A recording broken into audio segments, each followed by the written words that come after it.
पहिले आम्ही सर्वांचा आभार मानतो की सर्वांनी आमच्या असलमभाई राऊतांना सहकार्य केलेत। त्याच्या बाद केकाने साहेबांना जी राष्ट्रवादीवरती विश्वास ठेवून लोकांनी सहमत केलेत, ह्याच्यावरती आम्ही खूप आभार मानतो सर्वांचा, असलमभाईच्या वतीने पण मानतो। आणि आठवण ठेवा, रमेश मोरेला हा आमचं आव्हान आहे की आठवण ठेव, एवढा वड चांदऱ्यावरती उडू नका। तुला त्याचं कारण सांगतो, तुझा गुरु बाबुराव भोंडकर काय म्हणतो, हे नेहमी असलमभाईच्या संगती पराभव झालेत, काय म्हणतो त्यांची संगती कधी तुझी जीत नाही झाली।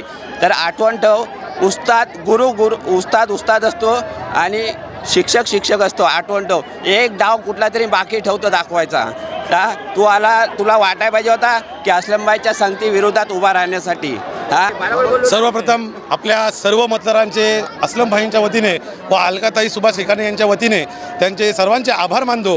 हे पहा, गुरु असतो आणि चेला असतो। आज गुरुची आणि चेल्याची लढत होती। आज गुरु हा श्रेष्ठ ठरलेला आहे सगळ्यात आधी, आणि असलमभाई बघा जातीपातीचं राजकारण न करता सर्वांना एकत्र घेऊन करणारे असलमभाई राजकारण करतात, सर्वांना एकत्र घेतात आणि त्यातूनच राजकारण करतात। आणि आज हा आपल्या पब्लिकनी असलमभाईंचा कौल दिलेला आहे आणि असलमभाईंना विजयी केलेला आहे, केकाने साहेबांना विजयी केलेला आहे।